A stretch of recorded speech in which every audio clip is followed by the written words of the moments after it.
book of Psalms, chapter 94 and verse 16. So just as you see this man, he ain't got no truth. He ain't got no Bible, but he understands what is right and what he has to push, which is the freedom of our people. He understands that our people are in turmoil and oppression, and he's fighting for that with no Bible in his hand. Whereas we, us men here, that understand this truth, we have the Bible in our hands. We have that spiritual weapon as we read earlier. We have the sword of the Spirit and the shield of faith. How much more do we have to fight? How much more do we have to push for the freedom of our people? You understand Psalms 94? Psalms chapter 94 and verse 16. Who will rise up for me against the evildoers? Or who will stand up for me against the workers of iniquity? So that's what we have to do. We have to go out and fight for the rights of our people. We have to push forth this word. We have to bring our people back to their fathers, meaning the scriptures. Bring them back to the remembrance of who they are and coming back to the laws of God. That's how we gonna change the whole world. And that's exactly what we're doing. So we gotta stand up. We gotta do what's right. The sisters gotta support. They gotta be a help.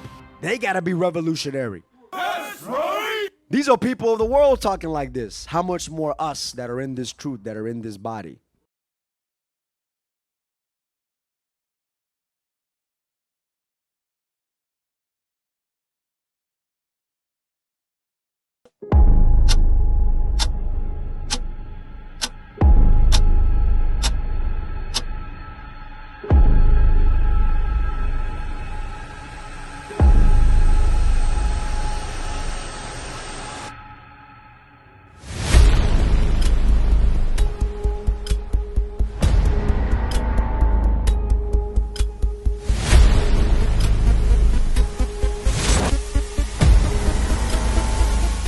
So, as y'all know, situations going on in South America, dealing with Venezuela, which is the tribe of Issachar. I want to touch on those things. I want to touch concerning what the scriptures say concerning the things that are happening there, and also concerning the man of perdition or the son of perdition, which we know is Esau Edom, or today as the so-called white man. All right, and I want to touch in regards to him being exposed as that man of perdition.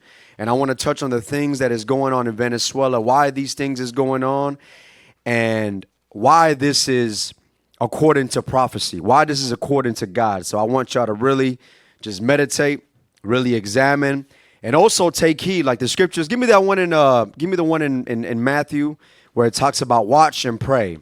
This is the book of Matthew, chapter 26 and verse 41.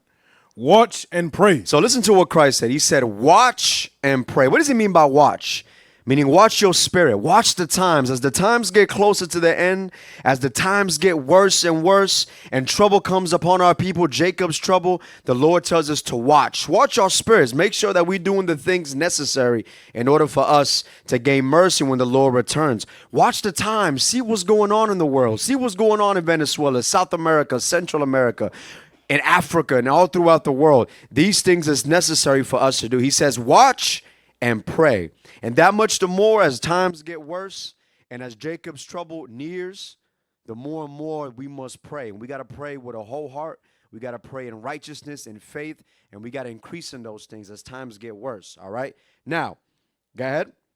That ye enter not into temptation. That you enter not into temptation. Because as times get worse, there's going to be temptations that are going to come forth from Satan, right? In order for us to leave this truth, right? His desire is to sift us like wheat, to remove us from this truth, remove us from eternal life. So he said, watch and pray that you enter not into temptation. Go ahead. The spirit indeed is willing. The spirit in us is willing to keep the commandments, is willing to follow the things that are written here. But Satan is always on the prowl, right? Go ahead. But the flesh is weak. But the flesh is weak. So the Lord says, watch and pray. So with that being said, give me the book of Matthew chapter 24 and verse 1. We're going to start right here, y'all. The book of Matthew chapter 24 and verse 1. Oh, let them get it. Let them get it. Slow down.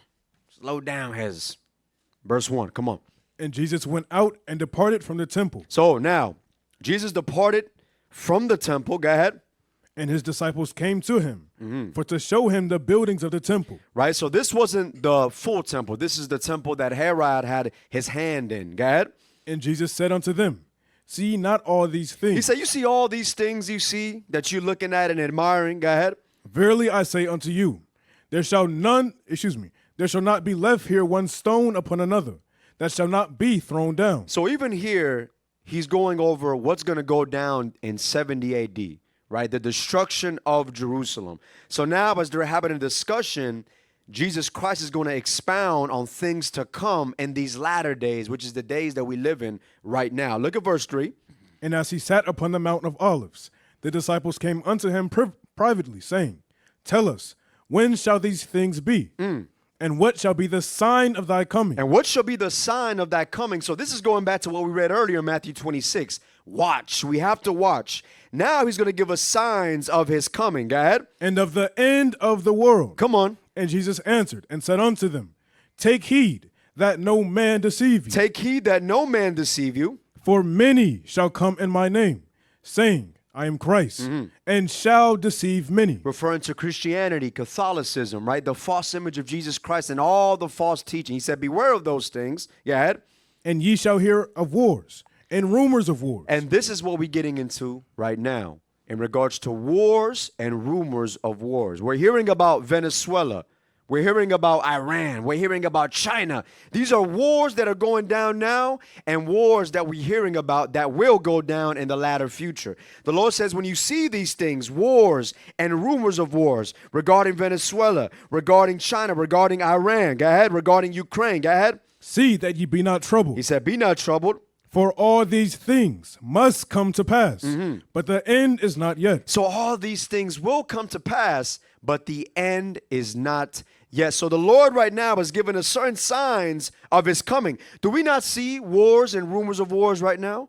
This is what's going down right now. We have to pay attention to these things. Go ahead, verse 7. For nation shall rise against nation. This is what's going down. You got United States going against Venezuela. Nation shall rise against nation. Russia against Ukraine. You got all these things going down as we speak. Go ahead. And kingdom against kingdom. Come on. And there shall be famines and pestilences and earthquakes in diverse places.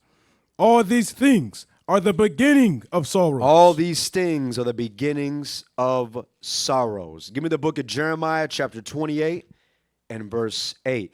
It's our job as men, as prophets, to bring forth these things, to light to our people who are asleep, to our people who need this word, to our people who are suffering in poverty and affliction and warfare.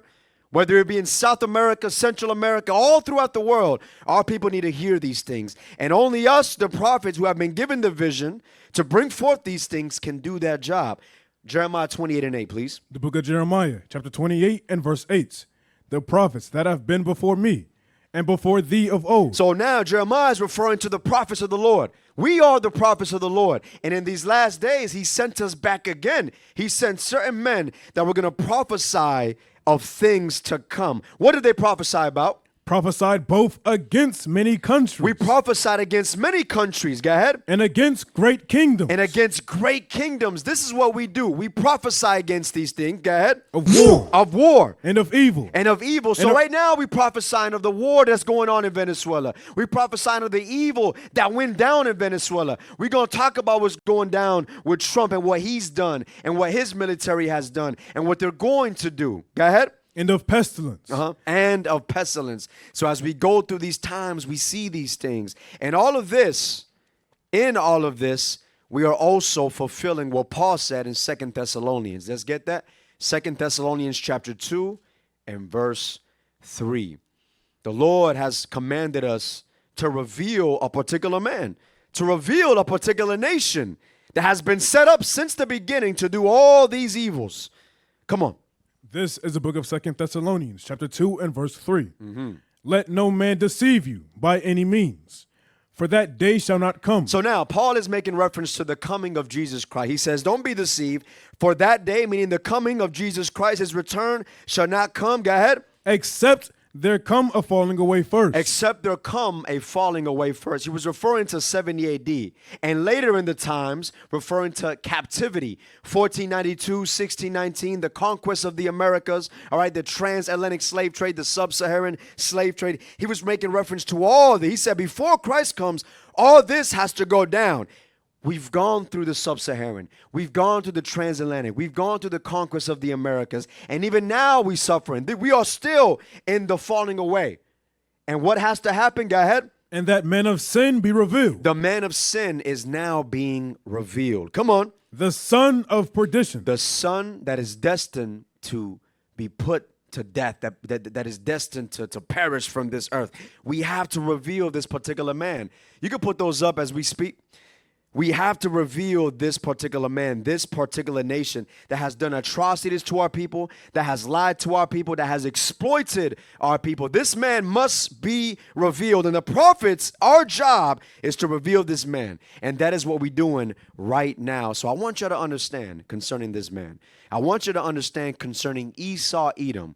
We know that Esau, according to the Bible, when you read Genesis 25 and all the prophecies of Edom, this refers to the so-called white man. But I'm going to give some more proof concerning that. And I'm going to show y'all how this man has a huge hand in what's going down as far as the destruction of our people, and why the things that is happening in Venezuela now is based off his covetousness and his greed. Give me real quick Genesis 27, and let's read verse 39. Genesis 27 and verse 39. This is the book of Genesis, chapter 27 and verse 39. And Isaac his father answered and said unto him, Behold, thy dwelling shall be the fatness of the earth. So this is the blessing of Esau, the blessing of the so-called white man. He said what again? And Isaac his father answered and said unto him, Behold, thy dwelling shall be the fatness of the earth. He said, listen, where you'll live will be in the best of places. Where you will dwell will be in the places where resources are found, where places of comfort and vacation is found. These are the places that you will dwell in the latter days. This is the blessing of Esau. But we're going to find out, how did he get these things? How did he accomplish the gathering of the fatness of the earth? Come on.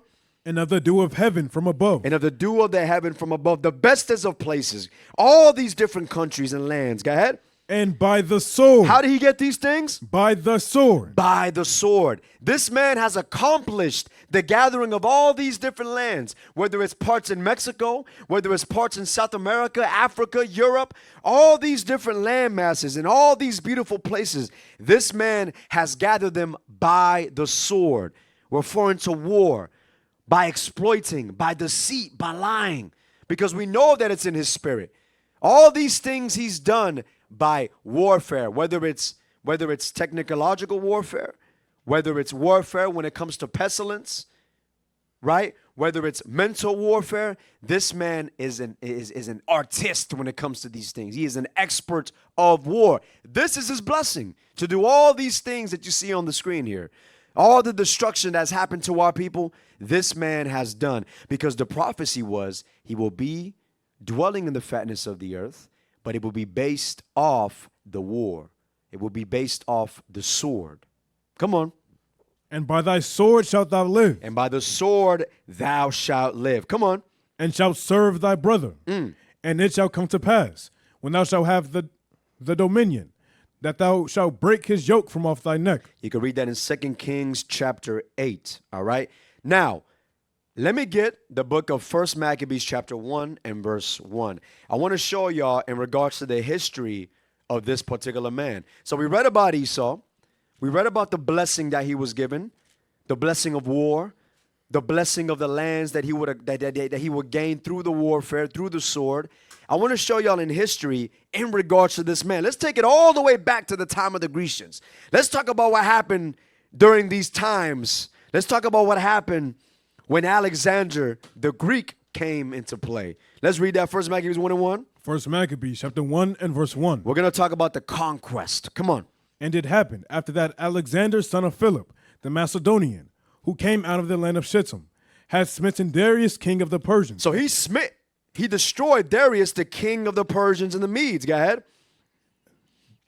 Darius, king of the Persians and Medes, that he reigned in his stead, the first over Greece. So Alexander the Greek, or as they call him, Alexander the Great, this man was the first over Greece, the first king over Greece.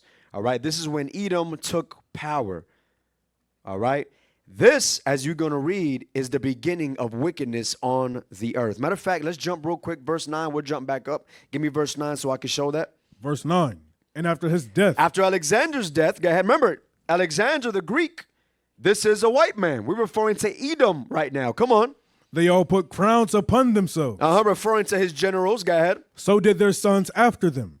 Many years. And evils. And what? And evils. And evils, go ahead. Were multiplied in the earth. And evils was multiplied on the earth. So when this man began to rule, evils began to multiply on the earth. You thought it was evil back then. Once this man started to rule, all wickedness and evil increased.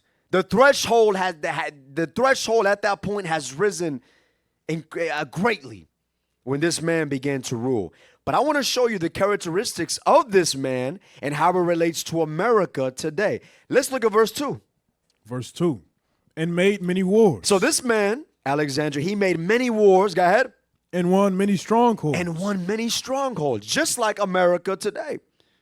Right? Come on. And slew the kings of the earth. And he slew the kings of the earth. Now, think about what's going on here. We're reading about Alexander the Great, or Alexander the Greek, and we're reading about his conquest. This is when he destroyed all the dark races, the Persians, the Medes, the Assyrians. This is when he went on a full conquest. He says he won many wars, he took many strongholds, and he slew the kings of the earth. He did all this through war because Satan gave him this power. This was his blessing. Come on. And went through to the ends of the earth and took spoils of many nations. What did he do? And took spoils of many nations. And he took spoils of many nations, just like America today, just like Donald Trump is doing today. Alexander the Great, or the Greek, was no different. This white man, when he comes to a land, he conquers the people, and then he spoils the riches of those lands. He spoils the resources of those particular lands. And to make it even worse, the lands in which he conquers, he names after himself. Let's hold that. Give me that. Psalms 49 verse 11. I just want to make it real to y'all. I want to show y'all I want to show you the mindset of this man and what he does. Psalms 49:11. This is a book of Psalms, chapter 49 and verse 11. Their inward thought is that their houses shall continue forever. This is how Esau thinks, by the way, if you didn't know. And the way that they think is our houses, our dominion, our rulership will continue forever. That's why they go up to space. They go to the moon, as they say, and they establish that as their territory. They got SpaceX, you got Elon Musk running that, funding that, because they think that their dwelling, they think that their dominion and their kingship will be forever. Read that part again. Their inward thought is that their houses shall continue forever. Come on. And their dwelling places to all generations. And their mindset is this particular dwelling place, this particular land, these resources right here, I'm going to give to my children and to my children's children. So they think ahead. They have vision. Go ahead. They call their land. They call the lands in which they conquer after their own names. After their own names. So a lot of our people call themselves African American today. These names don't belong to us because Africa was named after a white man, a Roman general.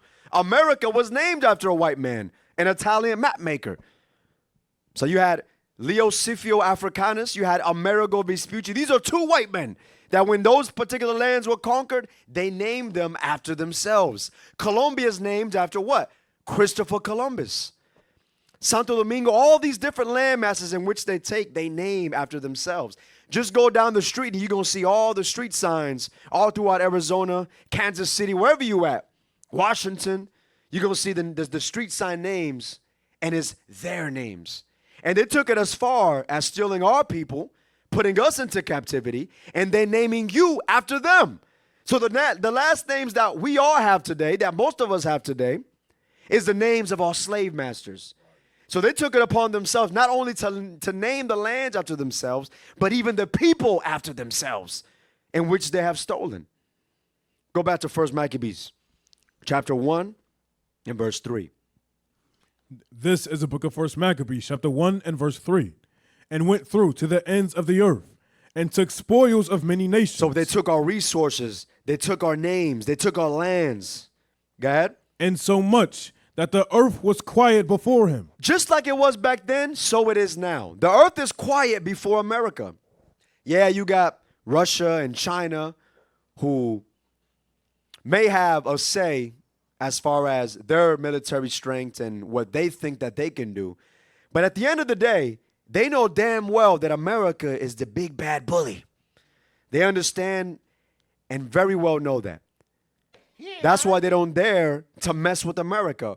Or if they do, they think twice concerning it. So you see what went down with Venezuela. Russia is in league with Venezuela, as well as some of these other countries.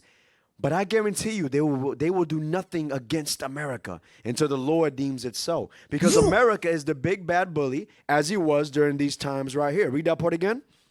And went through to the ends of the earth, and took spoils of many nations, and so much that the earth was quiet before him. Come on. Whereupon he was exalted. This man is exalted. Go ahead. And his heart was lifted up. And his heart was lifted up. This is the white. If this ain't the white man, who is it? This is the white man. And this is what he thinks and what he does right now. His heart is lifted up. He is exalted. He is very pompous. Hey, give me real quick. 2 Corinthians chapter 10, verse 4. Give me that real quick. 2 I want to Corinthians, show you why Paul said this. 2 Corinthians chapter 10 and verse 4.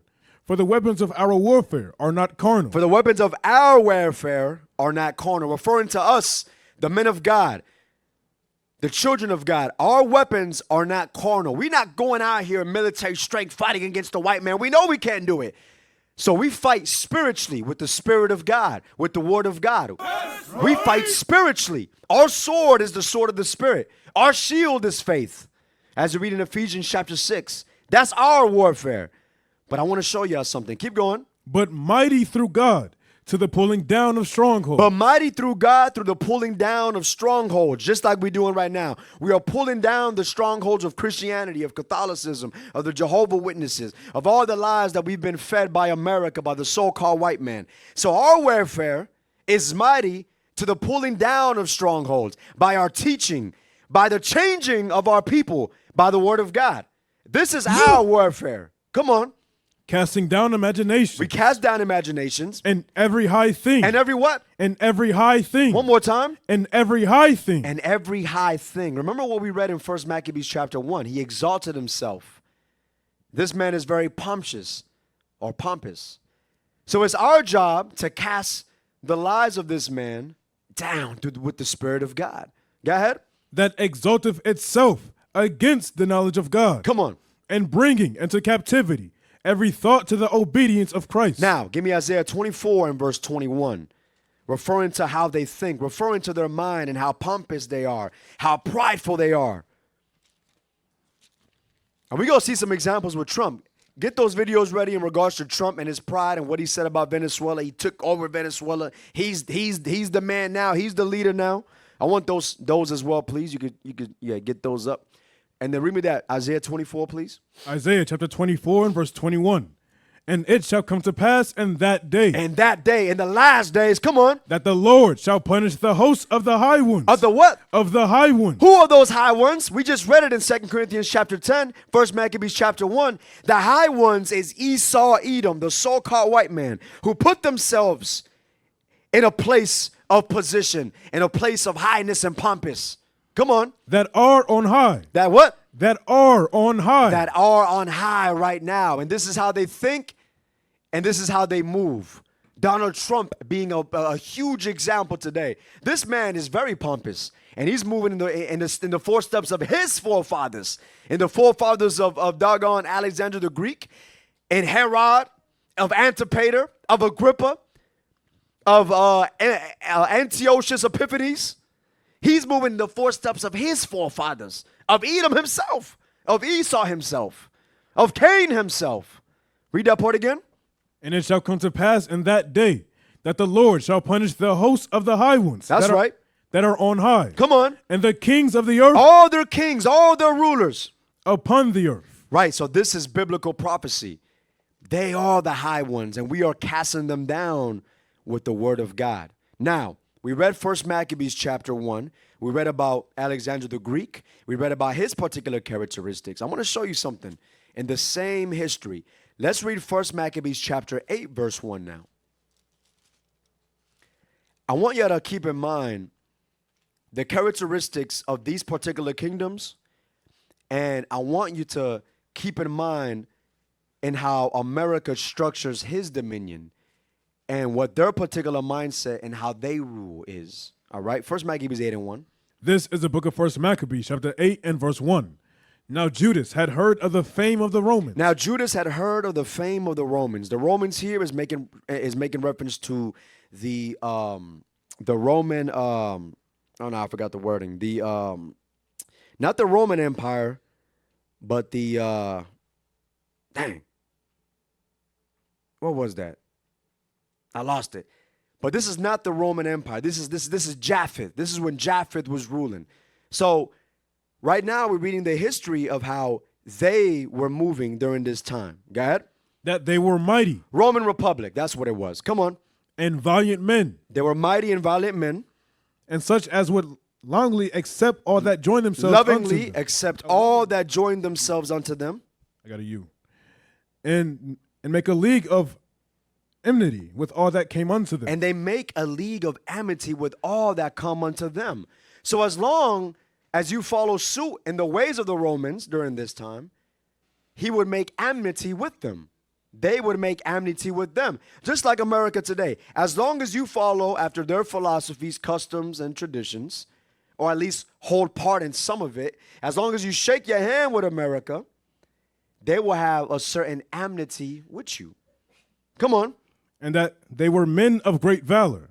It was told him also of their wars and noble acts, which they had done among the Galatians, and how they had conquered them. And how they had conquered them, just like America does and has done and continues to do. And brought them under tribute. And they bring them under tribute. These are the same customs that America follows today. They gather tribute, they gather resources, they make amity with those that are in league with them. These are the same characteristics that we see in the United States of America. Come on. And what they had done in the country of Spain for the winning of the mines of the silver and gold, which is theirs. So hold on. So even during this time, they had taken silver and gold. Just like during the conquest of the Americas, when the conquistadors came to this side of the world and they conquered the so-called Native Americans, the so-called Latinos, they took their land and they took as well their resources, their silver, their gold, their oil, their plants, their vegetation and so forth, their oxen. All these things they took just like they did back then. Come on. And that by their policy and patience. So mind you, I want you to just keep in mind about this man. By their policy, give me that, hold that, give me Isaiah 10 and 1. Through their policy and their patience. Understand the mindset of this man. He is a very patient man when it comes to how he's gonna accomplish these things. They've been talking about Venezuela for a very long time now. They was talking about them whenever there was an influx of Venezuelans in Denver, Colorado, for example. I think it's called Tren de Agua, which was the particular cartel, as they said. So they started speaking bad about them. And then later on, as they continued on in the propaganda, they started saying even worse things against Maduro and against the country itself, all to do what? All to accomplish the goal of seizing or of taking over Venezuela, in which they did this past Sabbath or Friday. And now they justify themselves, right? You can read that real quick just to show you. This has been going on for at least maybe a year or two in regards to the Venezuelans that migrated to America. Come on. The term? The term Tren de Aragua. Tren de Aragua. Slander refers to allegations that claim about the Venezuelan criminal gang. So this is the Venezuelan criminal gang. So this was a criminal gang. Go ahead. Particularly concerning its ties to the Venezuelan government or its threat level in the U.S. Right. Have been exaggerated or used for political purposes. Whoa. What did I say again? Have been exaggerated or used for political purposes. Now hold that. Give me 1 Ezra 5. And I believe it's in the 70s. Let me look at it. Take note of what it just said there. Take note of what it just said right there. 72. First Ezra 5 and verse 72. Yes, sir. First Ezra chapter 5 and verse 72. Pay attention, y'all. But the heathen of the land, The heathen of the land, all of our enemies, go ahead. lying heavy upon the inhabitants of Judea, Come on. and holding them straight, hindered their building. Hinder the building of Jerusalem, because here at this time you had Joshua the high priest as well as Zerubbabel, who was rebuilding the temple. But you had all the enemies round about who were trying to stop us from building our temple. And how did they do it? And by their secret plots. They use secret plots, meaning this man, the white man, he thinks very deep. His mind is deep. He has vision. So he uses things like particular gang activity.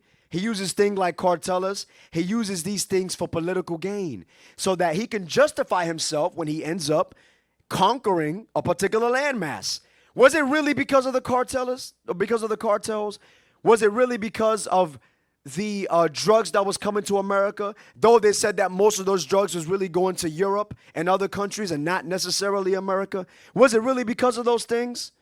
Or was it because they wanted to conquer the land and justify themselves in doing these things? So it says here, and by their secret plots, go ahead.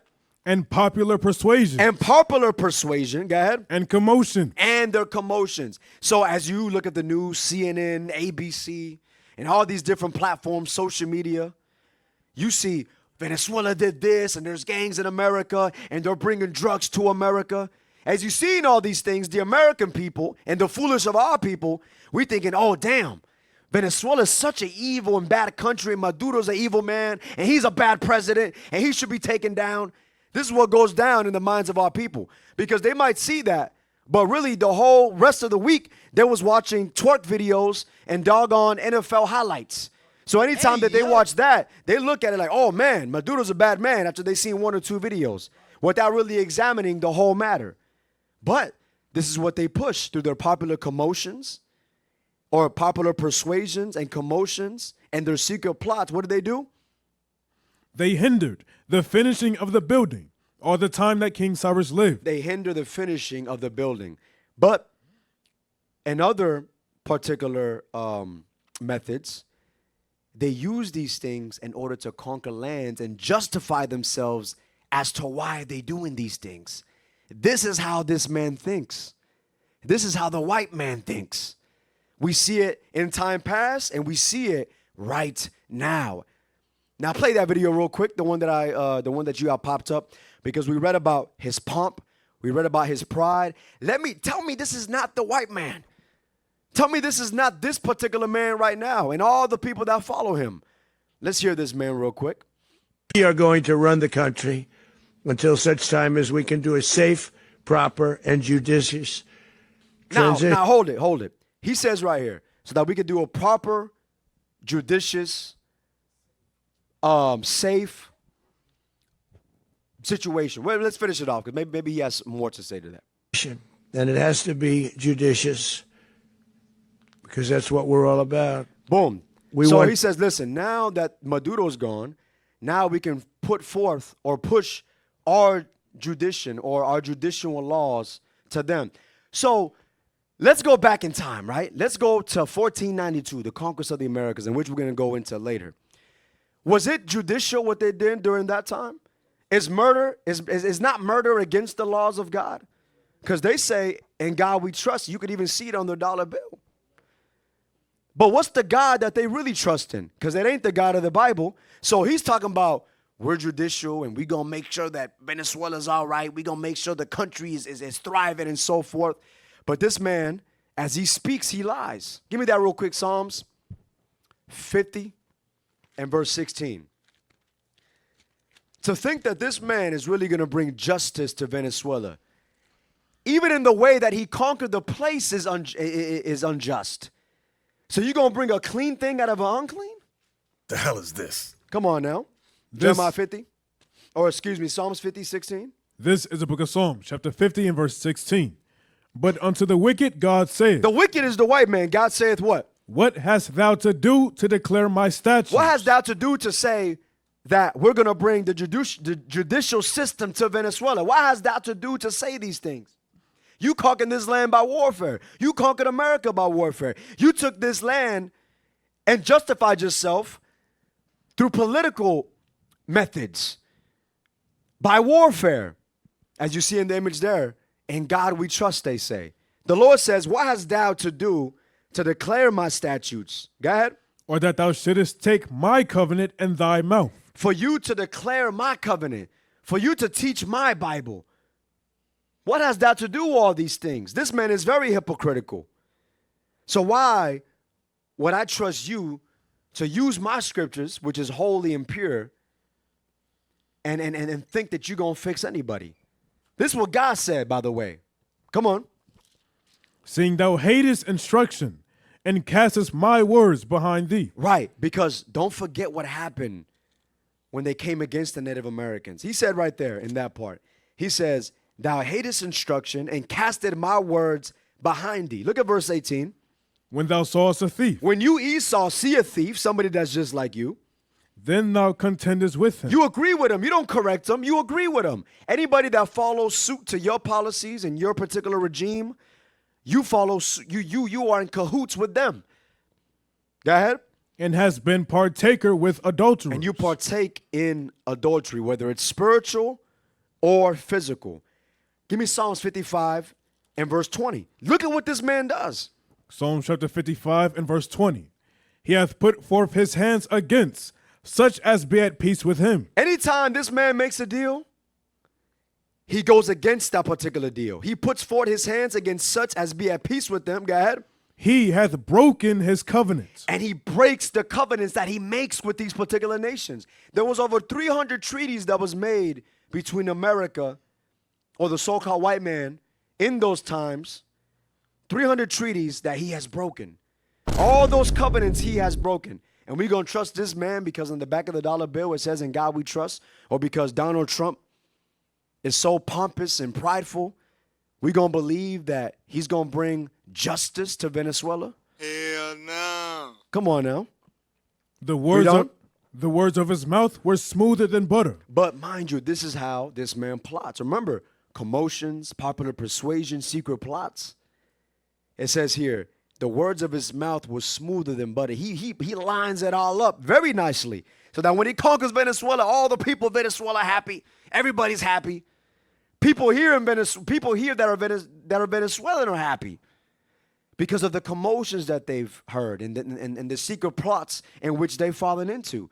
And some other countries that are in cahoots with America. But then there's the woke of our people and even woke people of the other nations that understand, oh, damn, this really right here, this ain't right. This is injustice. As a matter of fact, find me that video of the white man that speaks about how all this is injustice. Read that part again. It's an Instagram video. I believe it's that one. That one right there. I'm just to show y'all. There's some of our people that understand these things. And then give me the one where it says that his mouth, it has fallen upon him. I think it's Psalm 64. And let's read verse 8. But let's look at that video first, just so I can put things into perspective. And again, the world's terrorists are the United States. Look what we did to Iraq. Look what we did to Libya. Libya, the most successful country in all of Africa. The guy created the eighth wonder of the world with the way how he delivered water and turned deserts into farmland. And everybody had a house and everybody had education and healthcare. And we turned it into a failed state run by terrorists with open slave markets. Who did that? Barack Obama and Hillary Clinton did that. And they'll never have to pay a price for that. Barack Obama, the most he'll do is go, yep, that was a mistake. Now, why did they get rid of Gaddafi? Because he was going to start a currency of Africa just for that was going to compete with the U.S. dollar and the euro. Pause it real quick. Remember what we read, y'all, in 1 Maccabees chapter 8. If you make a league with them, they will have enmity with you. They'll be in league with you. But if you go against that, what ends up happening? They come in the ways of justice and peace and love, right?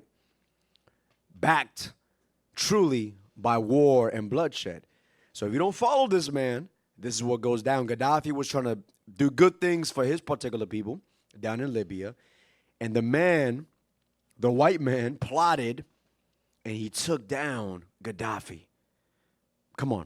And they can't have that because the way the United States controls the world is because the United States dollar is the reserve currency of the world. So that's why they can put sanctions on all these countries. And so what they're doing, which they shouldn't do, they're weaponizing the U.S. dollar. And so like when countries want to trade with each other, they have to go take their currency, change it into U.S. dollars so they can trade. And a lot of it was based on the petrodollar, which, by the way, Saudi Arabia just quit. They didn't renew it. I don't know if you heard about that. Yeah, I did hear about that. So, and all of a sudden, CBS News is starting to do news stories about how Saudi Arabia was involved in 9/11. All of a sudden, 24 years later, all of a sudden, oh, you know what? Turns out there was something happened.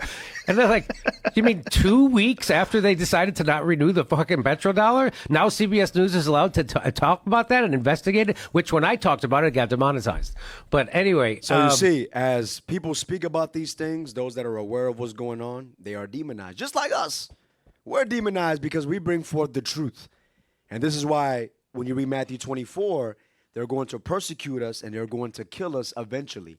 We bring in the Bible to life. We showing the people what's going on. We are revealing the man of sin, the man of perdition. Now, give me that Psalm 64 and verse 8. The book of Psalms, chapter 64 and verse 8. So they shall make their own tongue to fall upon themselves. They shall make their own tongue to fall upon themselves. The white man speaking about the evils of their own people. This was going, everything is being exposed, even by their own people. Go ahead. All that see them shall flee away. All that see them shall flee away. So they got whistleblowers that speak on these things, that speak on the evils of Donald Trump in America and the United States and the white man in general. Even the other countries that are in confederacy with America, they understand, damn, sooner or later, we got to fight. That's what the Bible prophesies, that they, referring to the European Union and all the other nations, shall hate the whore. Because as the man was saying, they utilize the dollar and they weaponize it. Let's look at this video here in regards to Venezuela. Come on. Of course, the countries, Cuba, Venezuela, and Nicaragua with Russia relationships. Why this region matters with all of its rich resources and rare earth elements. You've got the lithium triangle, which is needed for technology today. 60% of the world's lithium is in the lithium triangle, Argentina, Bolivia, Chile.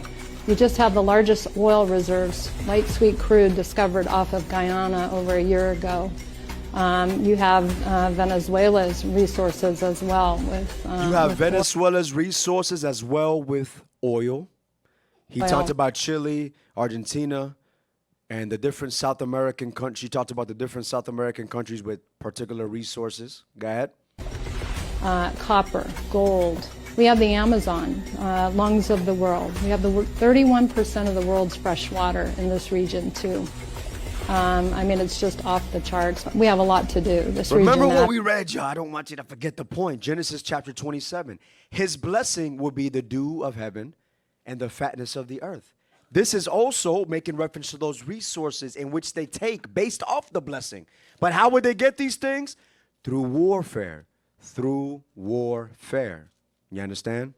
Finish it off. It has a lot to do with national security. And we need to step up our game.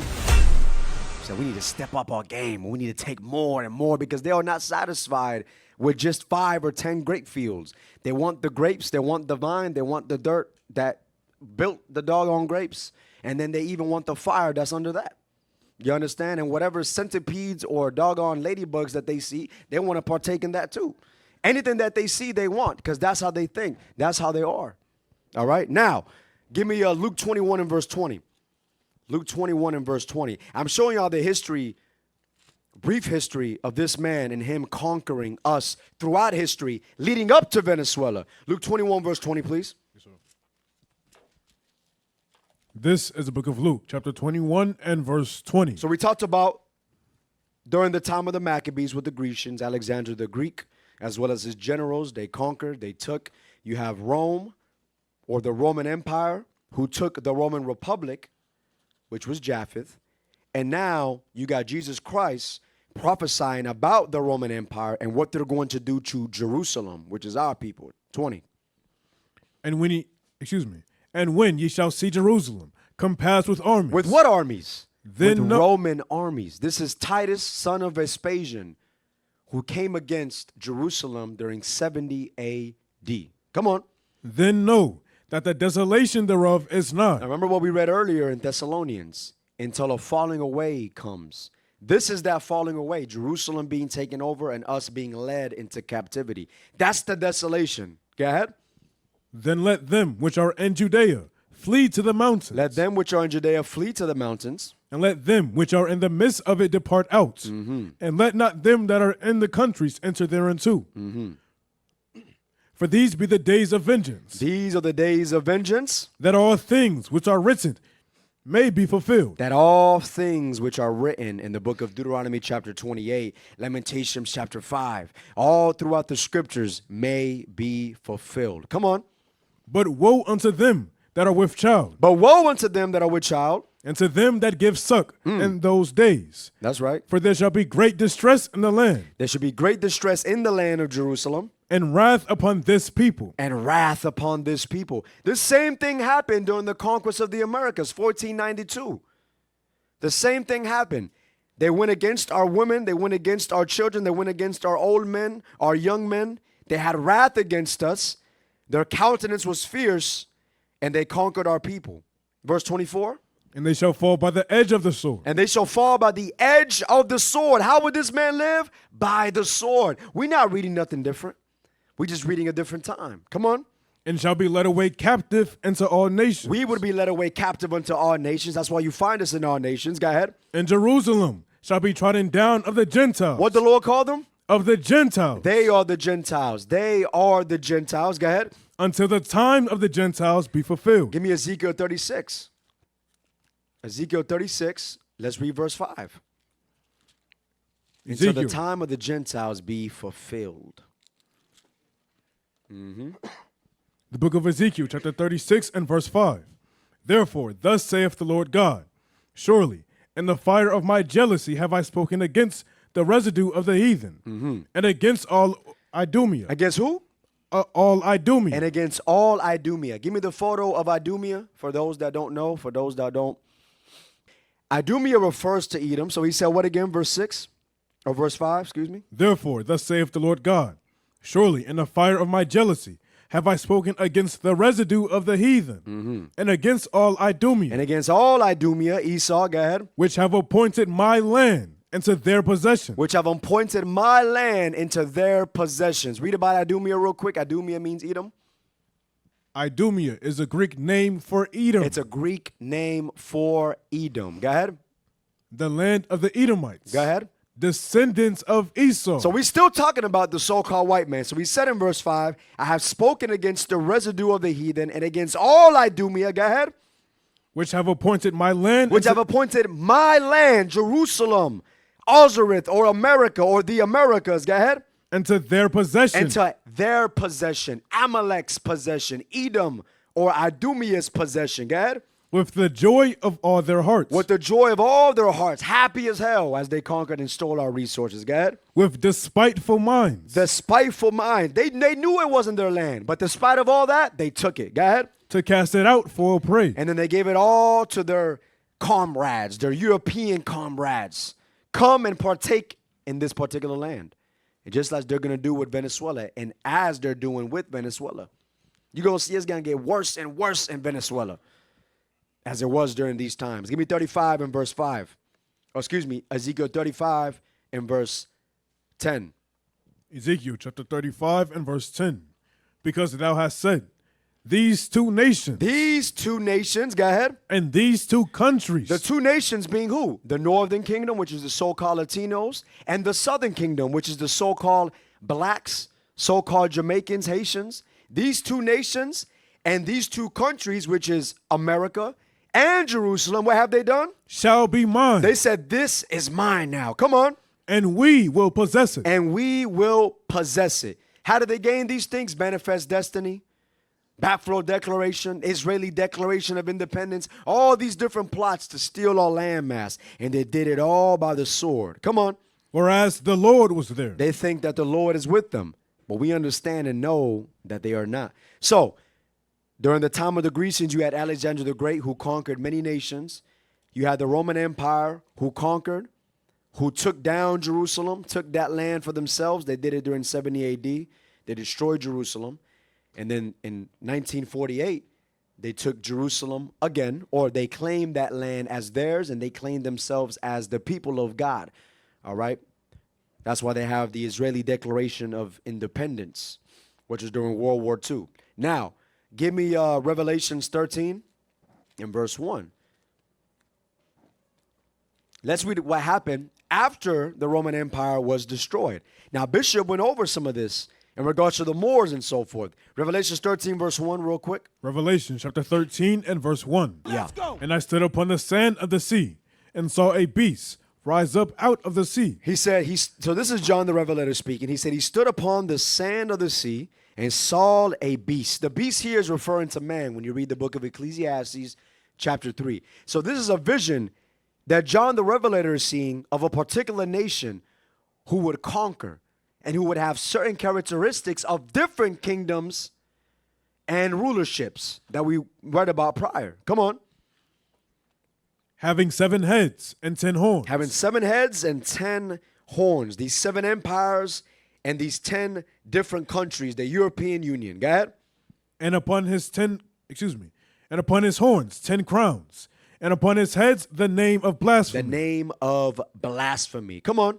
And the beast which I saw was, and this beast Esau, which I saw, John the Revelator, go ahead, was like unto a leopard. He had characteristics of a leopard. The leopard refers to Greece. Go ahead.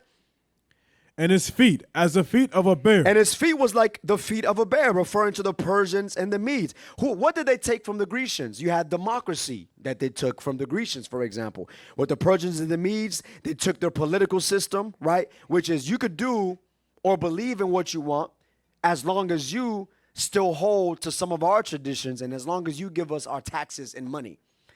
So they took from the Grecians, which is that leopard. They took from the bear, or the feet of the bear, that political system, that so-called freedom that they give us today. So-called, go ahead. And his mouth as the mouth of a lion. And he took part of that particular kingdom, which was Babylon, which spoke against the Lord, as Esau does today. They speak great words against the Most High. They change times and the laws. They say they are the people of God. So America has took part in all these different characteristics of all these different countries throughout time. Come on. And the dragon, which is Satan, gave him his power. Gave Esau this power. The only reason that you can put all those up, the only reason that they rule today is because Satan has given them authority to do these things. Let's go. And his seat and great authority. Come on. And I saw one of his heads as it were wounded to death. And I saw one of his heads as it were wounded to death. So the Roman Empire fell. You had Septimius Severus, who conquered and took over that particular dominion. And then after that, for over 1,000 years, we, so-called blacks, we ruled Spain and Europe for over 1,000 years. Oh, you don't believe me? Can we bring those up real quick? Bring those up in regards to the I want the go back to the Telegram, and I want you to get in regards to the Moors. I just want you to read about that for a little bit. In regards to the Moors, we ruled Spain for over 1,000 years, but we're going to find out also that they ended up taking over, which was during the time of the Renaissance, after those times. Yes. Nope, not that. Not that. I got you right here. Look at what I just sent you. Latinized Negroes in Africa. Yes, that one. Let's read a little bit of that.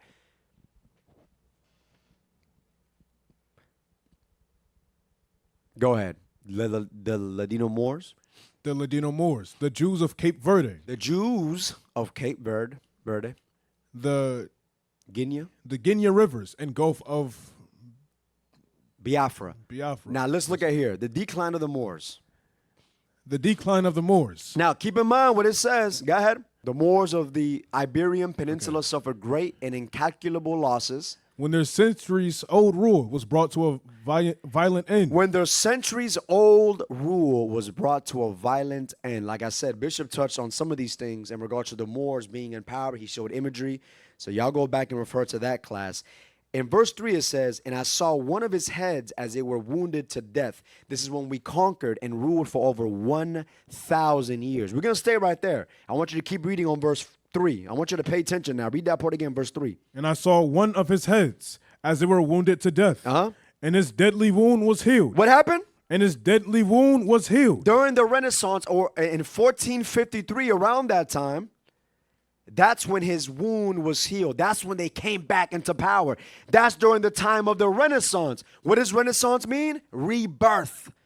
So their conquering, their dominion was brought back to life during these times. They took over the Moors in the 1400s. Let's read that again. The Moors of the Iberian Peninsula suffered great and incalculable losses when their centuries-old rule was brought to a violent end. By the sword they shall live. In Spain, and what?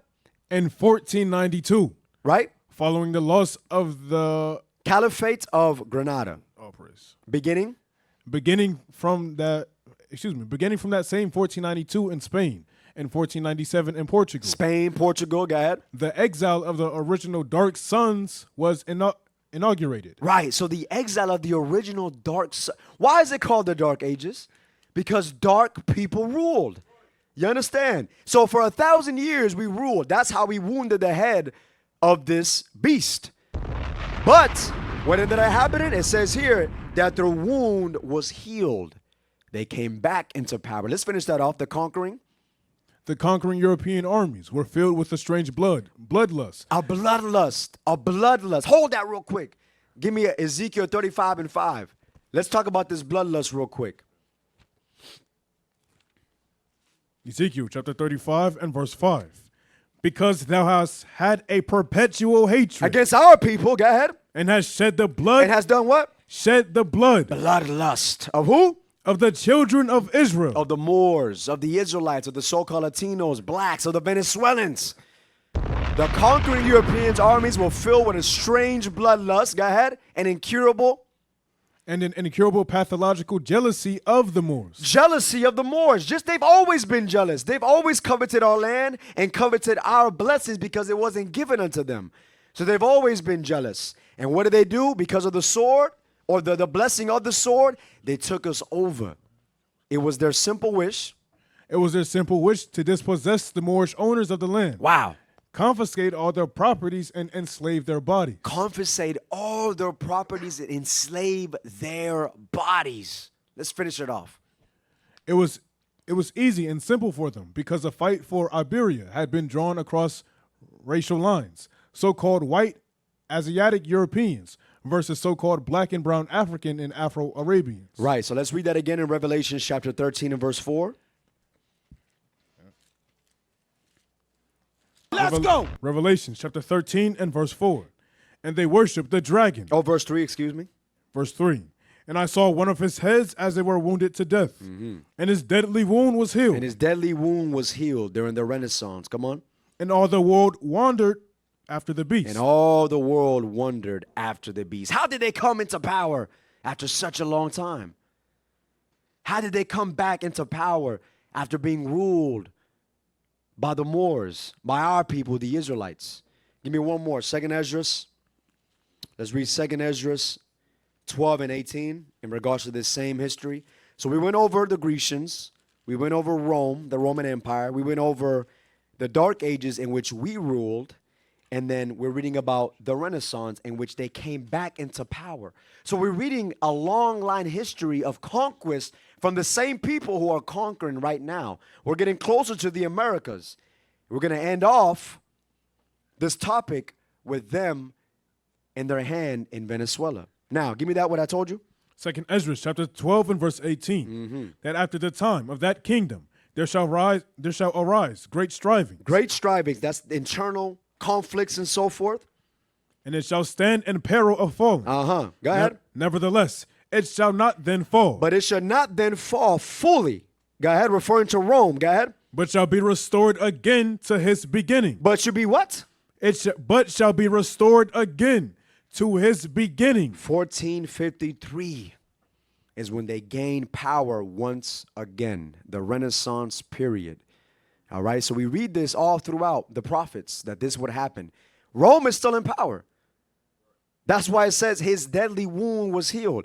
Rome is just under a different name now. They're just called they're just called the United States of America. That's all. Rome is still in power today. We're reading about this last beast, and this last beast is in power today. Malachi 1. Malachi chapter 1 and verse 4. The book of Malachi, chapter 1 and verse 4. Verse 3, excuse me. Verse 3. And I hated Esau And I hated Esau. and laid his mountains and his heritage waste. We read about this earlier when Septimius Severus conquered that particular landmass and the Edomites were cast away. They became desolate. They turned to the caves of the mountains. They went into full destruction during this time. So the Lord says, I laid his mountains and his heritage waste. For the 193 AD, for example, go ahead. For the dragons of the wilderness. For the dragons of the wilderness, all right? This goes into the Arabs. The dragons of the wilderness refers to the Arabs, all right? Petra, which is a land that they once had possession of, was taken by the Nabateans, the Nabatean Arabs, and then that's when they pushed Esau out. Okay, this is Petra, by the way, what you're looking at, or around Petra or Petra. All right, this is lands that they had. You had the Nabatean Arabs push them away. This is what we're reading about in history. Verse 4. Verse 4. Whereas Edom saith, But in the process of time, Edom said what? we are impoverished, We are impoverished. We are in this bad position. but we will return We will return. 1453, Renaissance period. Go ahead. and build the desolate places. All the places that are desolate, that are destroyed, we're going to rebuild. We're going to rebuild what we destroyed. Because that's what they do. They destroy different countries, like they destroyed Gaza, and then they rebuild them the way that they want. I won't be surprised you're going to see huge skyscrapers in Gaza in the next couple of years. And more in Venezuela. So it says, we will return and build the desolate places. Go ahead. Thus saith the Lord of hosts, they shall build, but I will throw down, They're going to build, but I will throw down. and they shall call them the border of wickedness. And I'm going to call them the border of wickedness. Understand, these are the most evil people on earth. The man of sin is being revealed. Go ahead. And the people against whom the Lord hath indignation forever. And the people and the nation, that's their men, their women, their children, and the people in whom the Lord has indignation forever. So they are the border of wickedness. Meaning what? Meaning they are the start of wickedness and they are the end of wickedness. It started with them and it's going to end with them. All right? And you're looking at him right now. Just look at It's me. Just look at him. The devil. Yes, that's him. It's very clear, even in his countenance alone. That's what the Bible says there. The Bible says the countenance says what's in the heart. And as you see, this man truly is the devil. Now, you had the Moors, in which they lost power. You had the Renaissance period, in which they regained power. They pushed the image of the false Jesus Christ.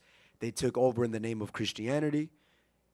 Now you've got, for example, 1492, the conquest of the Americas. You can start putting those images up. Give me Revelation 6, 8. Revelation 6 and verse 8. Revelation chapter 6 and verse 8. And I looked, and behold, a pale horse. So this is a vision that the Lord, that John the Revelator is seeing. He says, and behold, a pale horse. Go ahead. And his name that sat on him was Death. So this pale horse represents Esau, Edom, the so-called white man, and his conquering. This pale horse refers to the Caucasians. I looked and behold a pale horse, and his name that sat on him was Death. So even his name is bloodshed. Go ahead. And hell followed with him. Anywhere he goes, hell follows. As he walks, there is a fire burning behind him. And as he goes forward, there's a destruction that is protruding out of him. This is that man. Go ahead.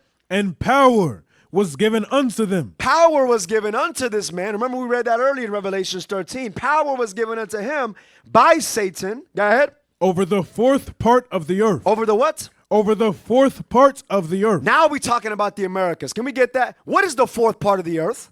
Read that real quick on the screen. The fourth part of the world. The race to the ends of the earth. and the epic story of the map that gave America its name. So the fourth part of the earth truly is speaking of the Americas. That's the fourth part of the earth. Because mind you, back then, you had Ham, Shem, Japheth, right? You had those particular land masses that were given unto them. That's what was known. The Americas wasn't fully inhabited, fully, and or discovered. So the America refers to the fourth part of the earth that would later be conquered by this particular man, by the Caucasians. Read that now. Because the world was divided into those three parts, into Japheth and Ham and Shem. Come on. An astonishing epic of global discovery, imperial ambition, and the birth of America. And the birth of America. Come on. The fourth part of the world. So America is that fourth part of the world in which they conquered hell and death. Now, how did they conquer these particular things? Let's read that again. Revelation 6. Revelation chapter 6 and verse 8. And I looked, and behold, a pale horse. Esau. And his name that sat on him was Death. Death. And hell followed with him. And power was given unto them over the fourth part of the earth. To conquer that fourth part, or the new world, as they call it, the new world, fourth part. Go ahead. To kill with sword. So remember, their blessing was the sword. So they killed with warfare. Go ahead. And with hunger. With famine. Go ahead. And with death. With death. Go ahead. And with the beasts of the earth. And with the beast of the earth, referring to that zoonosis, and where they take particular DNA from those animals and they use it for psychological warfare, or not psychological, but what? Biological warfare. That's zoonosis. So look, boom. Pale horse, you got the white man sitting on the horse, which represents Esau and him conquering the fourth part of the earth, which is America, or the Americas. 1492, you had the conquest of America, the conquest of the Americas. Now, give me the what was that? About what did the Spanish conquistadors do? And then I want the papal bull. The papal bull. Read that right there. What did the Spanish conquistadors do? Conquistadors would explore. Quote unquote explore the fourth part of the earth. Conquistadors would explore. Go ahead. Conquistador means to conquer, by the way. The conquerors, go ahead.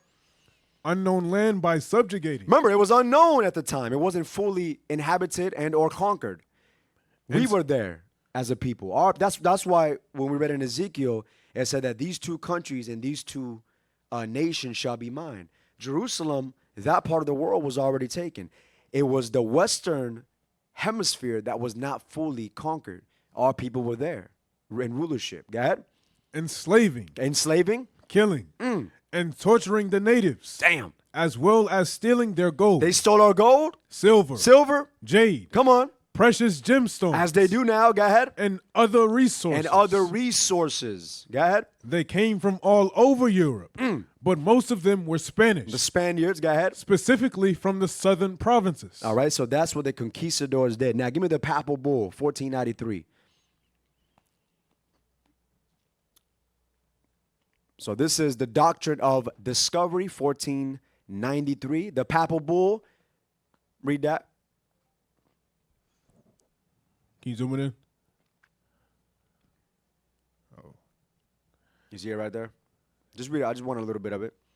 The papal bull, Enter Catera. issued by Pope Alexander the Sixth on May 4, 1493. Played a central role in the Spanish conquest of the New World. He played a central role in the Spanish conquest, or the fourth part of the earth, of the New World, the fourth part of the earth, through bloodshed, through death, through famine, through death, hell. Go ahead. The document supported Spain's strategy to ensure its exclusive right to the lands. So mind you, this is 1493. They had already planned to steal this particular landmass. The document supported Spain's strategy to ensure its exclusive rights to the lands. Go ahead. Discovered by Columbus the previous year. So they, mind you, like I said, give me that real quick, Daniel. I'm going to show you something. One more thing concerning this man. Give me Daniel chapter, let's see. Daniel 7, and read verse 8. Daniel chapter 7 and verse Start at 7. 7. Because we read about Rome. Rome is still in power under a different name. Go ahead. And after this, I saw in the night visions. So, just like John the Revelator had a vision by the Lord, so did Daniel. Go ahead. And behold, a fourth beast, That fourth beast is Rome. dreadful and terrible, and strong exceedingly. Come on. And it had great iron teeth. It had great iron teeth representing its power. Go ahead. It devoured and brake in pieces. It devoured and brake in pieces many nations. Go ahead. And stamped the residue with the feet of it. And they stamped the residue of those nations with the feet thereof, referring to Romanization. Remember, during the time of the Grecians, you had what you call Hellenization, in which they Hellenized our people. They implanted unto us their philosophies and customs. During the time of the Romans, they did the same thing called Romanization. That's what it means by they stamped the residue with the feet of it, their philosophies and so forth. Go ahead. Just like America does today. Americanism. It's no different. Same doggone people. Go ahead. And it was diverse from all the beasts that were before it. From all the other kingdoms. Go ahead. And it had 10 horns. And it had 10 horns. That's the EU. Go ahead. I considered the horns, and behold, there came up among them another little horn. So as he considered the horns, he said, out of them was a little horn that came up. This little horn refers to America, which came from what? From Great Britain. Go ahead. Before whom there were 3 of the first horns, plucked up by the roots. So there was 3 other horns, but they were plucked up. They were taken over by the little horn. That's the French, or the French, that's Spain, and that's the Spanish, all right? And you can read about those particular wars throughout history. But this is what I wanted. Go ahead. And behold, and this horn. And this horn, America, were eyes like the eyes of man. That's what I wanted. In this particular horn, they had eyes like the eyes of a man. Meaning what? Meaning they had vision. So not only did they conquer, but they had plots in how they would conquer. And after they conquered, they had ideas and visions in how they were going to take over more and more, but do it in a strategic way. To where everybody's like, oh, I don't know what's going on. What they're doing is fine. Because they said, look, this is what we're going to do. Boom. Manifest destiny, like what you see here, right? We're going to use Christianity. We're going to destroy the black man, the black woman, Latino man, Latino woman. We're going to indoctrinate them, stamp them with the residue of America, Romanization, Hellenization, and so forth. And then, as time progresses, as we get them into a position of dullness and what's that called? When they're of dilution, as far as their mind is concerned, and as they become docile, we're going to push more and more of these methods to take more and more lands, and the people are going to be asleep because they got Jay-Z and Beyonce anyways. You understand? So all these things happened because they had eyes as the eyes of a man. That's why you had the industrial revolution. You understand? You got cars now, trains, and all these different things, pistols, weapons, because Satan gave unto him his power. And with these eyes, with these visions, they said, okay, boom. We know that Venezuela has oil. We know they got resources. We know they got all these things. What can we do? Let's plan it out. Okay, first let's speak bad against their cartels. Let's speak bad against his president or their president. Let's speak bad about the country itself. And then as we get the favor of the people, let's finally go in and conquer that land. And as they think we're all good and we're bringing forth God to them, we're going to steal all their oil and resources. Because mind you, Netanyahu has done crazy war crimes against Gaza. And it's been over 3 years since he's done these things. And it's been over 3 years that he's been in trial, or people at least considering him being persecuted for these things, right? Or incarcerated for these things. But yet nothing has happened to this man. Nothing at all has happened to this man. You don't find that It's suspicious? been over 3 years. So, as you see, it's all a plot. It's all a ploy of what's going on. So, boom, 1492. All these things happen. The conquest of the Americas. Now we bring it up all the way to today. And we got what happened in Venezuela. So, what happened in Venezuela? Can we get the videos of the warfare that happened in Venezuela? Yeah, let's just get some of those real quick. This happened, I believe, Saturday. Or maybe early Saturday. Yeah. Go ahead.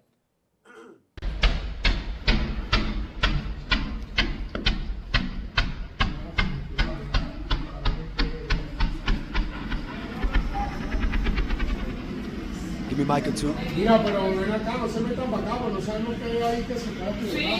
So as you see there, that's the bombs bombing a pivotal area of the Venezuelans. All right, let's get the next one just to show more. So this is all happening on Saturday. All this destruction and so forth. That's a spot, La Guardia. Okay.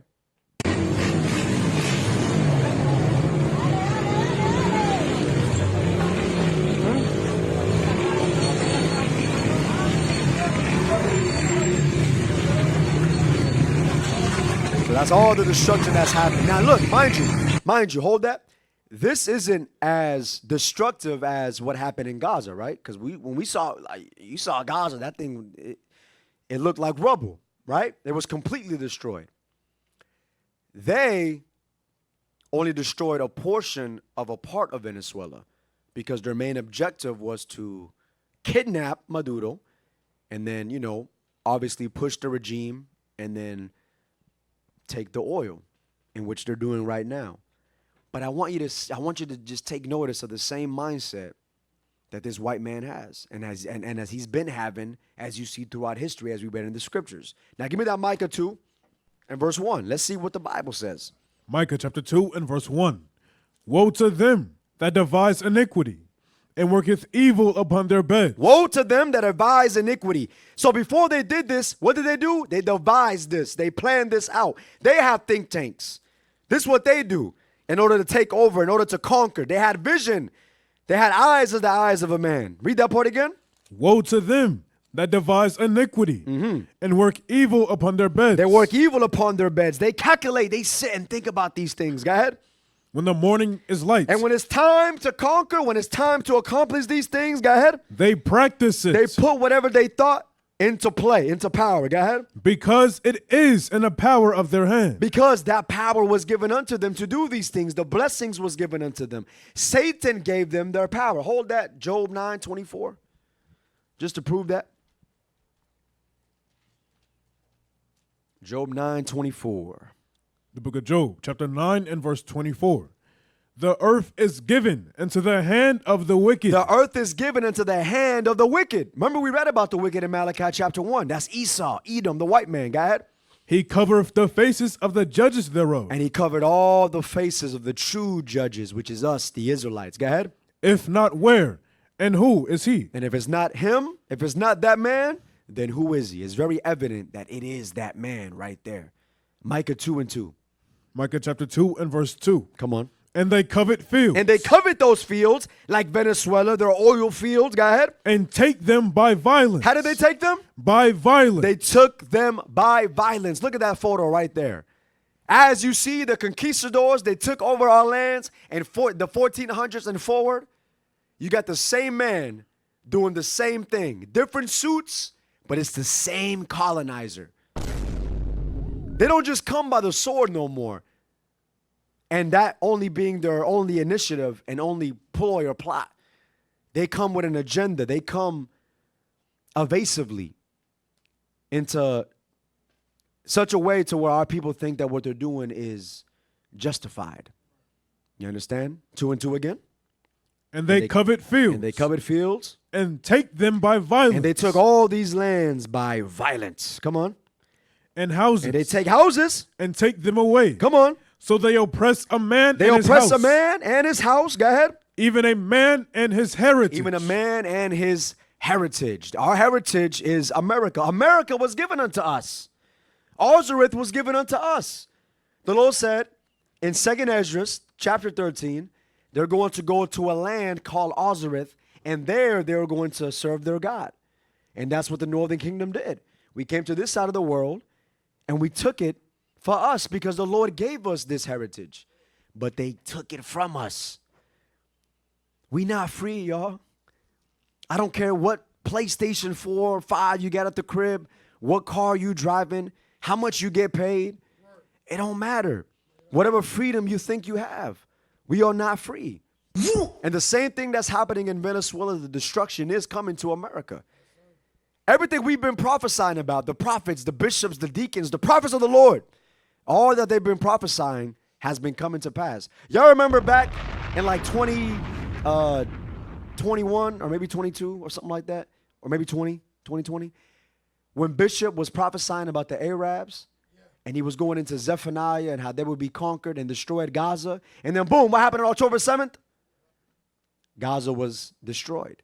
Then you got Deacon Joshua and the bishops and the other deacons and captains prophesying about Venezuela, because as you see, as you watch, you consider, oh, okay, something gonna go down in Venezuela. Then boom, Saturday come, and what happens? Maduro's kidnapped, he's taken. And what's next? As we read in the scriptures, they're going to covet those fields and take them by violence. They're not doing nothing different at all. You can put those up. They're not doing nothing different. Okay? Read that part again, verse 2. And they covet fields and take them by violence, and houses and take them away. So they oppress a man and his house, even a man and his heritage. Now, give me the videos about the oil. Why did they take over Venezuela? Why did they kidnap Maduro? Why are they doing these things? Let's get that one. Trump says, yep.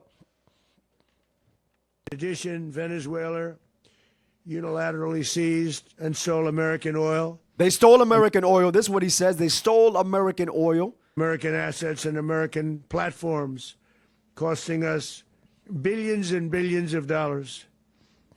They did this a while ago, but we never had a president that did anything about it. They took all of our property. Why is he saying all this now? You understand what I'm saying? He's saying all this right now. Before then, it wasn't really a discussion. This man is, this is why Trump, he is a great example of the man of perdition. You understand? He's a great example of it. He's just speaking on the behalf of every other white man that thinks like him. That's all that's going down. Your boss at work, guaranteed, not especially in Arizona, guaranteed follows this man. So you being a so-called black man Latino, he might look at you as a good worker, but inwardly, he don't like you.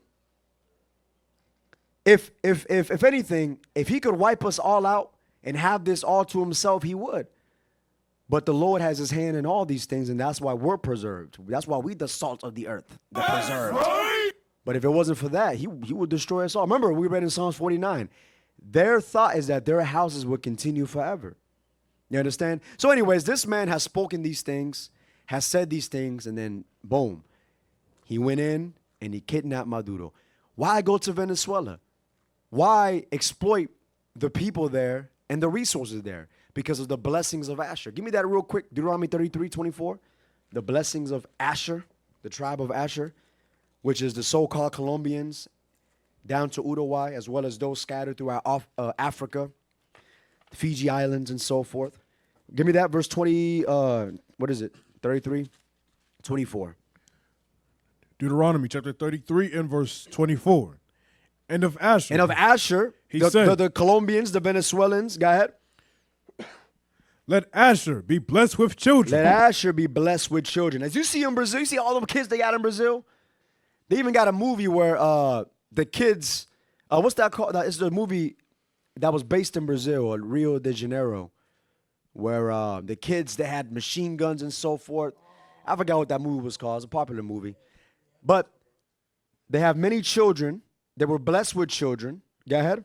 Let him be acceptable to his brethren. But some of those children, you know, they're uncivilized.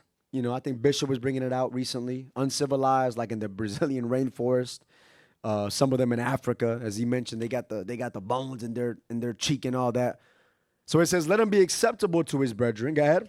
And let him dip Whoa. Say that again. And let him dip his foot in oil. Let him Asher dip his foot in oil, meaning the landmass and where they possess that the Lord had given unto them, because this is the blessings that we're reading about in regards to Asher. Let him be blessed with children, acceptable to his brethren. Let his foot be dipped in oil. The blessing is that he would be filled in a land with oil. That's why, can we bring those up? Now that was, yeah, let's read that one real quick. Venezuela's oil fields and pipelines. And then give me the other one. Venezuela has vast oil reserves in the Orinoco Belt. Orinoco Belt. where extra heavy crude requires advanced extraction techniques, making production expensive and limiting exports. So you got major oil fields there. You got pipelines there, because their plot is to steal our oil. Now, give me the one where it talks about the list of all the oils, and yeah, that one right there. Look at this.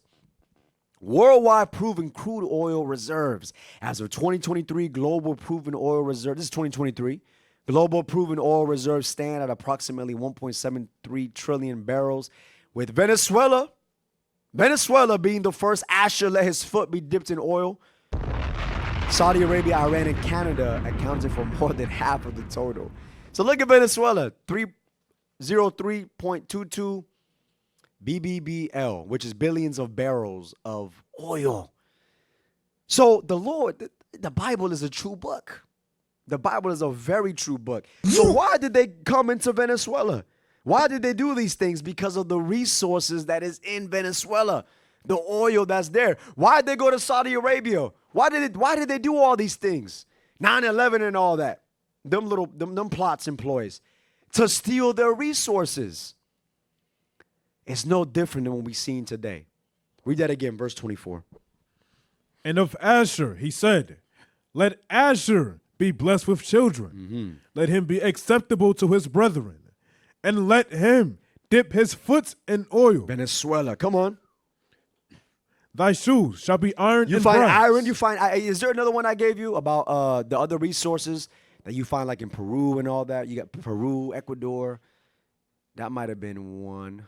That's their intervention in those land masses, but that's fine. That just shows you how America has intervened in those different countries. All right, give me the other one in regards to oil. Let me see. Boom, boom, boom. Trump expanding Western powers. Let me get that one right there. And look at this. As he takes, he wants more and more. So now you're talking about Greenland, right? Come on. Let me go back a step. The president has been clear for months now. So I know you're treating this as breaking news. The president has been clear for months now that the United States should be the nation that has Greenland as part of our overall security apparatus. The United Right, but States, your wife posted that like hours after the Venezuela operation. That's why it's newly relevant. No, I'm not, and I'll talk to you about it for. So after that all took place, they already, remember, they got vision like the eyes of a man. They already thinking about Greenland. You understand? Yo, this is the white man. This is our oppressor today. This is this right here, what you're looking at, boom. This is that man of sin, which is being revealed now. This is why it's so great that this is happening in regards to bringing forth the truth concerning this man, because this is the timeline of our salvation. You understand? So all these things must happen, and Northern Kingdom been asleep too long anyways. It's time for them to wake up, so they have to experience. Remember Hosea 5:15, and our affliction, and they will seek the Lord early. All these things have to happen. So anyways, you got this man talking about Greenland, taking over Greenland, right? Give me that Obadiah 1 and verse 5. We almost done. Obadiah 1 verse 5. Obadiah chapter 1 and verse 5. If thieves came to thee, if robbers by night. If these came to be, if robbers came to you by night, go ahead. How art thou cut off? How art thou cut off, Esau? Go ahead. Would they not have stolen till they had enough? So if thieves came to thee and robbers by night, would they not have stolen till they had enough? Any thief that comes to your crib, he's got a plot to steal whatever is valuable in the crib, right? So he might steal, well, he's not going to steal the flat screen, right? Because that's too big. So he might take the jewelry. He might take maybe a lot of cash that you might have hidden, whatever. And then he's out. He's on his way. He's dipping. But when it comes to Esau, it says, what? Continued on.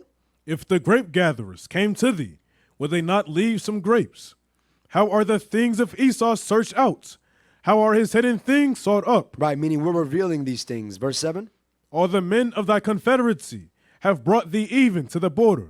The men that were at peace with thee have deceived thee. Okay, now, in verse 5, I skipped it. I'm sorry. If the grape gatherers came to thee, would they not leave some grapes? So, and the reason he's saying this is because a regular thief will just do these things. He'll take till he has enough, and then boom, he gone. He's out.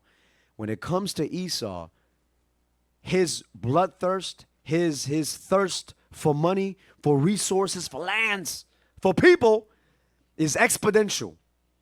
So this man takes and takes and takes, and he don't take a break. That's him. That's that man. You understand? Now, give me real quick. Let me see that one. What? No, not that one. Boom, boom, boom, boom, boom. Trump on Venezuelan oil. Did we see that one yet? Okay, let's do that one, please. We almost done. Come on. As everyone knows, the oil business in Venezuela has been a bust, a total bust, for a long period of time. They were pumping almost nothing by comparison to what they could have been pumping. So basically, Venezuela has not been doing their job in utilizing their resources to its full extent. So we're going to take over now because we will definitely utilize the oil that is in Venezuela. Come on now. And what could have taken place. We're going to have our very large United States oil companies, the biggest anywhere in the world. He's already speaking as if this is already his. No doggone filter at all. I mean, he is speaking very plainly. This is Esau in his full epiphany right here. Donald Trump. Come on. Go in, spend billions of dollars, fix the badly broken infrastructure. But, in light of all that, don't worry. We're also going to fix their communities and government and people. Manifest destiny, right? Same thing. Go ahead. The oil infrastructure and start making money for the country. And we are... What he really meant was make money for our country. Make money for the United States of America. Because just watch. You'll see. Venezuela ain't going to get rich. They not going to get rich. They're going to be in the same position, if not worse. This is, you know how people are. You know, when the season comes, you get excited because Christmas is coming and you're going to see presents under the tree. And then you open it up and you're in doubt because you thought you was getting the PS5 and you really got socks and rocks or whatever the case. That's the same thing with the Venezuelan people. They're excited right now, some of them, but they're going to find out very soon that this man is going to break that treaty that he's talking about making of fixing their communities and so forth. Give me Lamentations 5. We almost done. Lamentations 5. Let me look at that screen real quick. Go up. Before I go to Lamentations 5, I want to bring this out too. Go to the Jewish judge real quick, and then give me mischief by law. Go up, all the way up. Yeah, Jewish judge right there. Boom. Give me mischief by law. That scripture. I forgot. Not Psalms 94 and 20. Thank you. And then I want the other one that talks about, is it Ecclesiastes? Okay. Okay. All right, read that one. 92-year-old. Sir? Yeah, that one right there. Oh. So look at this man right here. Come on. 92-year-old Orthodox Jewish judge Alvin K. Hellerstein to preside over Venezuelan President Nicolas Maduro case in Manhattan federal court. So this 92-year-old Orthodox Jewish judge is going to preside over Venezuelan President Nicolas Maduro in his case that's in Manhattan in the federal court. So you got this evil-ass dude, this Amalek, the worst of the nations, as the scriptures say, the least of the flock. This man right here, Jewish man, Amalek, so-called, he's going to preside over that. How you think that's going to go down? How you think that's going to go down? Especially after this. Drop that real quick. Give me the video where it talks about Maduro was talking about the Jews and all that. Yeah. Come on. Soy cristiano, pero por mi sangre corre sangre judía. So pause it. He said, I'm Christian, but in my blood, I've got the blood of a Jew, is what he's saying. Come on. Ardí de los judíos auténticos de las dos Basically, he said, I'm a real Jew. I'm an authentic Jew. I'm a real Jew. Go ahead. tribus, los de Moisés. Of the 12 tribes of Israel. Go ahead. Los judíos de las 12 tribus, que no son los que mandan hoy en el Estado de Israel. Los que hoy gobiernan Netanyahu no es judío auténtico. Pause it real quick now. So this man right here is basically breaking down Revelations 2 and 9 without bringing the scripture out. He said, I'm a real Jew. I'm the true rich. And the ones that are in Israel right now, those are not the real Jews. He even mentioned Netanyahu by name. So boom, he's exposing all this stuff. So now he's in bad light to the Jewish man. He's already in bad light to the Americans, right? Trump and all of them. This is a perfect time for America to intervene and then push and exploit his power onto Venezuela. So this ain't no coincidence, man. This is all for a reason. This has all been plotted out. They think deep. Now, what did I tell you to get? Psalms 94 and 20. Yeah. Psalms chapter 94 and verse 20. Remember, a Jewish man going to preside over that court. Go ahead. Court case. Go ahead. Shall the throne of iniquity have fellowship with thee? Shall the throne of iniquity have fellowship with thee? Go ahead. Which frameth mischief by a law. What do they do? Which frameth mischief by a law. They frame mischief. They frame evil. They push wickedness and they establish it and apply it based off law, based off the judges that they set up. And this is that man of sin being revealed. All right. Now, let's go up a little bit. Couple more. Let's look at that one. Venezuelan cries about the U.S. Just to show y'all real quick, not everybody's in cahoots. Just like you see on the internet, once again, propaganda, right? A lot of it is propaganda. You see, Venezuelan people, they all happy. And of course, there's some that are happy, just like the so-called blacks and Latinos that voted for Trump, right? You got the coon of our people. Yeah. You got the ones that were voting for, what's her name? Kamala Harris and all that, right? So, of course, there's those of our people, but then you got those that have a sense of revolution in their minds. Let's look at this. January 3rd, 2026, Caracas, Venezuela, and where they got bombed. Go ahead.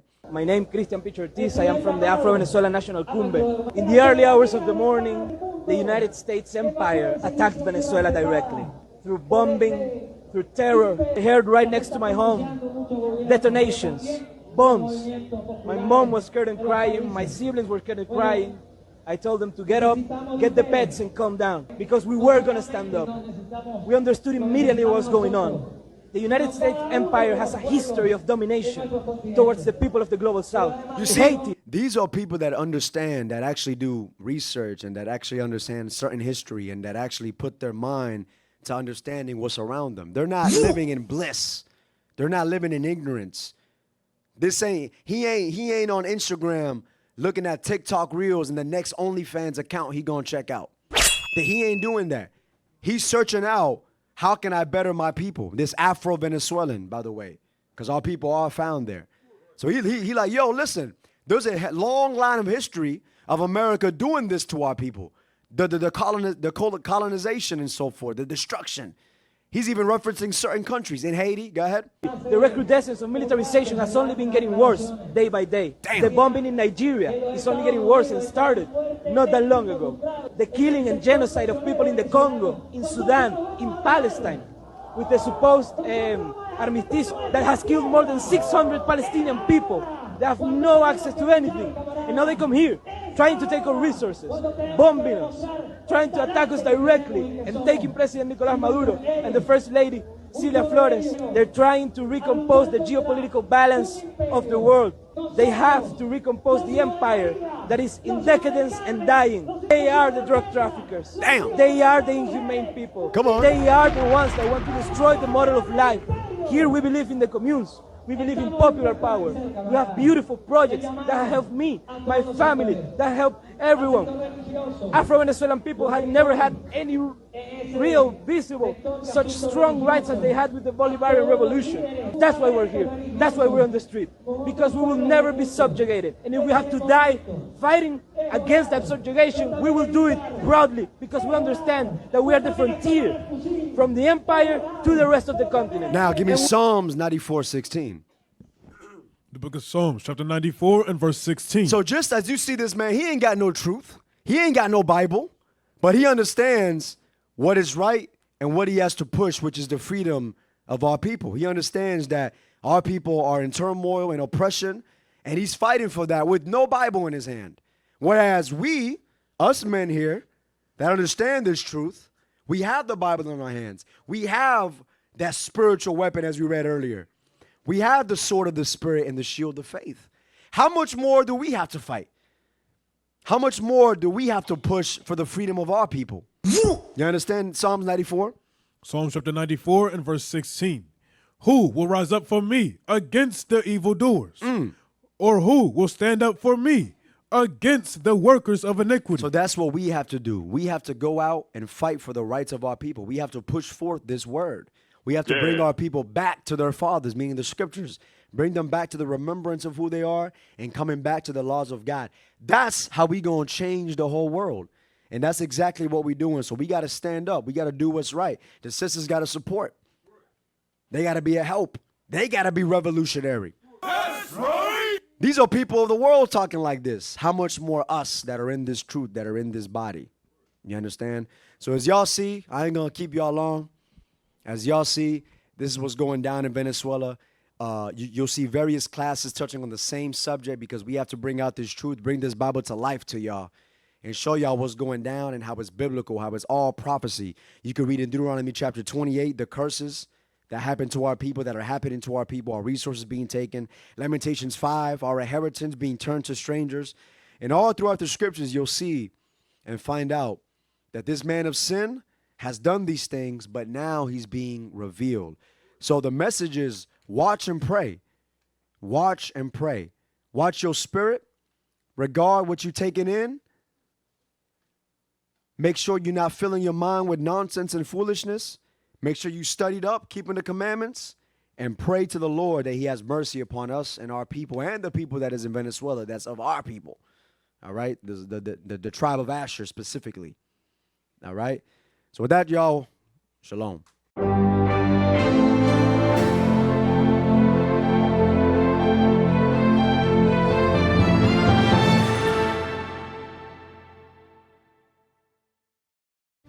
Across the earth, the prophets move. From city streets to distant lands, the message is the same.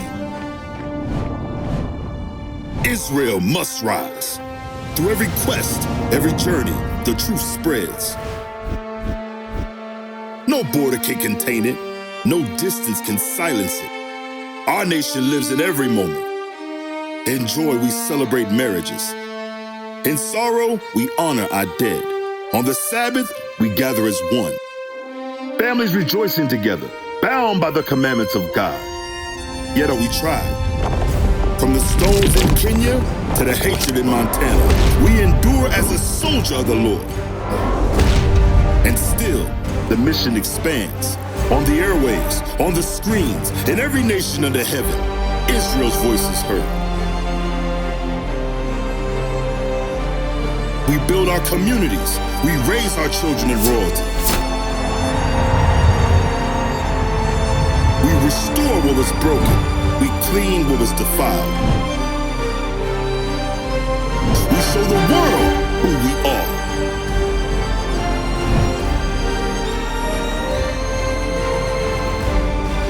This is Israel united in Christ. Nation in motion. Nation endures.